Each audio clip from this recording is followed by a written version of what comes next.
শিৱসাগৰ ফুকন নগৰত ভুৱা বৃত্তীয় প্ৰতিষ্ঠানক লৈ উত্তপ্ত পৰিস্থিতি। কেইবাশ গ্ৰাহকৰ জমা ধন লৈ পলায়ন লক্ষ্মী থ্ৰিফ্ট নামৰ ভুৱা বৃত্তীয় প্ৰতিষ্ঠানটো। ভুৱা বৃত্তীয় প্ৰতিষ্ঠানক লৈ উত্তপ্ত পৰিস্থিতিৰ সৃষ্টি হৈছে। ক্ষোভিত ৰাইজে ঘেৰাও কৰিছে এজনৰ ঘৰ।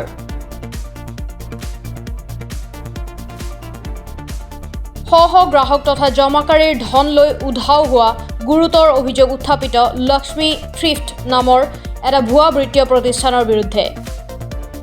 শিৱসাগৰ চহৰত এবছৰ পূৰ্বে গগৈ উপাধিধাৰী এহাল দম্পতীয়ে প্ৰতিষ্ঠান তথা এখন ছ'চাইটি খুলি বৰ্তমান পলায়ন কৰা বুলি একাংশ গ্ৰাহকে অভিযোগ উত্থাপন কৰিছে।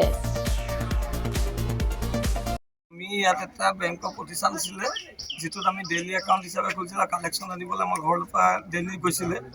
মোৰ এটা একাউণ্ট আছিলে, তাত 1000 টকাকৈ ডেইলি থৈছিলোঁ।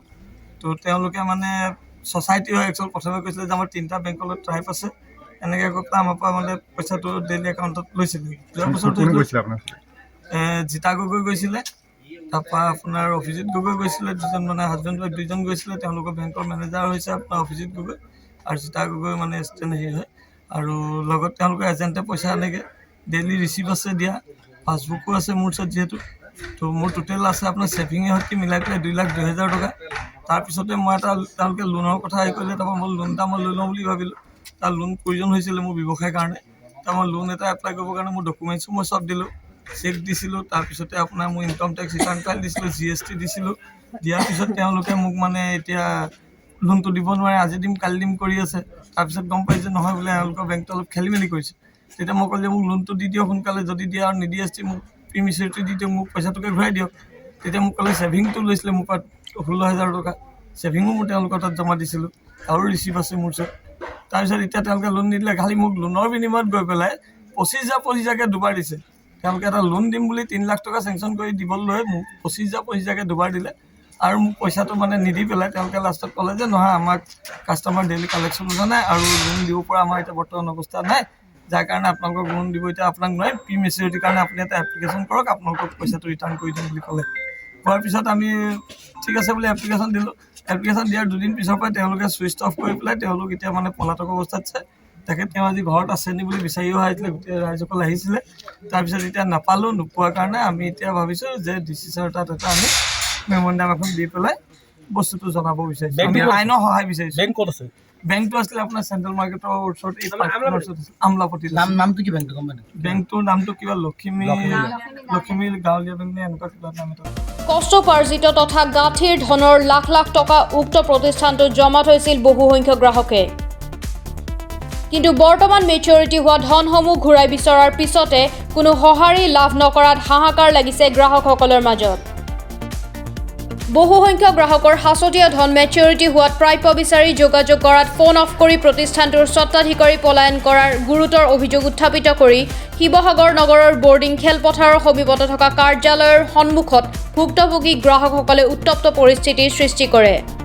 ৰামঠগন খাই পানীত হাঁহ নচৰা অৱস্থা হোৱা গ্ৰাহকসকলে জিলা প্ৰশাসনৰ সহায় বিচাৰি কাষ চাপিবলৈ বাধ্য হৈছে।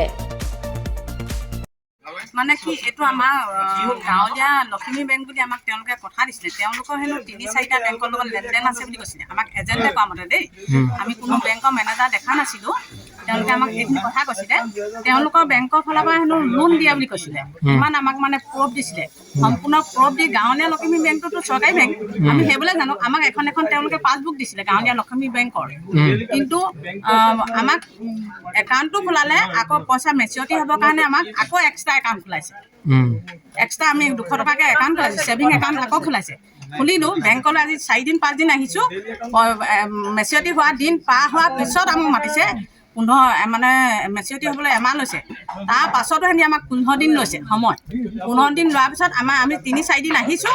আহিলত কৈছে কি আজি দিম কালি দিম, আজি দিম কালি দিম। কালি মানে মেনেজাৰৰ লগত কথা পাতিছে। তেওঁ কৈছে কি পইচা 50,000 দি পঠিয়াম চিম্পি একাউণ্টত, এজেণ্টে আপোনালোকক কি ভগাই দিয়ে ভগাই দিব। কিন্তু এজেণ্ট আহিছে ইয়াত ঘৰত তলা লগা দৰ্জা, এজেণ্ট হেনো বাহিৰত বহি আছে ৰাতি 10টা বজালৈকে ৰাতি বহি আছে ইয়াত। কিন্তু আমিতো সম্পূৰ্ণ এজেণ্টক টাবুল দিছোঁ। তেওঁলোকৰ এতিয়া আজি ঘৰলৈ আহিছোঁ, তেওঁলোক নাই, পলাই দিছে। শিৱসাগৰৰ পৰা মুছাব্বিৰ আলীৰ ৰিপৰ্ট, প্ৰাতঃ টাইম ডিজিটেল। শদিয়াৰ পৰা ধুবুৰীলৈ, বৰাকৰ পৰা ব্ৰহ্মপুত্ৰলৈ সকলোৰে মাজত চিনাকি এটা নাম প্ৰাতঃ টাইম। থলুৱা ভাষা, কৃষ্টি আৰু সত্য বাতৰিৰ আধাৰত প্ৰতিষ্ঠিত খবৰ প্ৰাতঃ টাইমৰ প্ৰতিটো বা বাতৰি পুংখানুপুংখভাৱে চাবলৈ Facebook, YouTube, website, Twitter, Instagram আৰু ব্লগাৰ পেজত লাইক আৰু ফ'ল' কৰক।